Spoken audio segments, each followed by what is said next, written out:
नमस्कार, आप देख रहे हैं डीआरवी न्यूज। मैं वंदना सिंह। अल्पसंख्यक विभाग के मंत्री नवाब मलिक की गिरफ्तारी की गूंज उत्तर प्रदेश तक सुनाई दे रही है। नवाब मलिक को कल ईडी ने गिरफ्तार किया था। उत्तर प्रदेश के चुनावी समर में गुपचुप प्रचार में व्यस्त मायावती नवाब मलिक की गिरफ्तारी के बहाने मुखर होकर सामने आई हैं। उन्होंने केंद्र पर नवाब मलिक की गिरफ्तारी के बहाने निशाना साधा है। उत्तर प्रदेश में हो रहे विधानसभा चुनाव पर केवल इस सूबे की भौगोलिक सीमा पर ही नहीं बल्कि देश में हो रहे घटनाओं का असर पड़ रहा है। महाराष्ट्र सरकार में मंत्री नवाब मलिक से ईडी की पूछताछ और फिर गिरफ्तारी को लेकर बीएसपी सुप्रीमो मायावती ने टिप्पणी की है।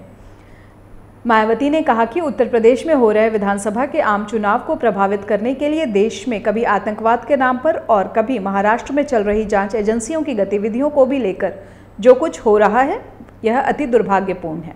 जनता जागरूक सतर्क रहे। मायावती के इस बयान को परोक्ष तौर पर बीजेपी पर निशाना साधने के तौर पर देखा जा रहा है। हालांकि बीजेपी पर निशाना साधने के अलावा मायावती के बयान को मुस्लिम समाज का समर्थन हासिल करने की कोशिश के तौर पर भी देखा जा रहा है। यूपी में 4 चरणों के मतदान के बाद अगले 3 दौर की वोटिंग बाकी है। अवध और पूर्वांचल के इलाकों में होने वाले मतदान से पहले बीजेपी के नेता मायावती की तारीफ करते नजर आ रहे हैं। केंद्रीय गृह मंत्री अमित शाह ने तो यहां तक कह दिया है कि बसपा की प्रासंगिकता खत्म नहीं हुई है। उसका बेस वोटर अभी तक उसके साथ रहा है और मुसलमान वोट भी मिलेगा। भाजपा के प्रदेश अध्यक्ष स्वतंत्र देव भी बसपा के मजबूत होने की बात पहले से करते रहे हैं।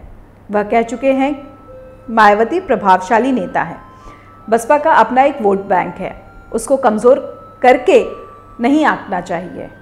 मनी लॉन्ड्रिंग के मामले में गिरफ्तार किए गए नवाब मलिक को अदालत ने 3 मार्च तक ईडी की हिरासत में भेज दिया है। ईडी ने उन्हें गिरफ्तार किया है। मलिक की गिरफ्तारी कुर्ला के गोवा वाला कंपाउंड की 3 एकड़ जमीन के मामले में की गई है। यह जमीन हसीना पारकर के कब्जे में थी, जिसे उसने मरियम नाम की महिला से लिया था। इस जमीन को नवाब मलिक ने कई सालों पहले खरीदा था। मलिक के वकील अमित देसाई ने अदालत में कहा कि हमें किसी भी प्रकार का समन ईडी ने नहीं दिया था। ऑफिस ले जाकर जबरन पेपर पर हस्ताक्षर करवाए गए।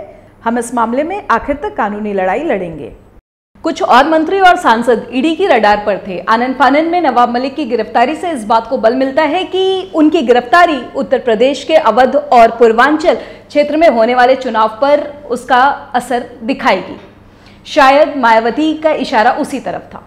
फिलहाल के लिए इतना ही। इससे जुड़े हुए अपडेट्स हम आपके लिए फिर लेकर हाजिर होंगे। चलते चलते चैनल को लाइक करना, शेयर करना, कमेंट करना और सब्सक्राइब करना बिल्कुल भी ना भूलें। मुझे और मेरी पूरी टीम को दीजिए इजाजत। जय हिंद।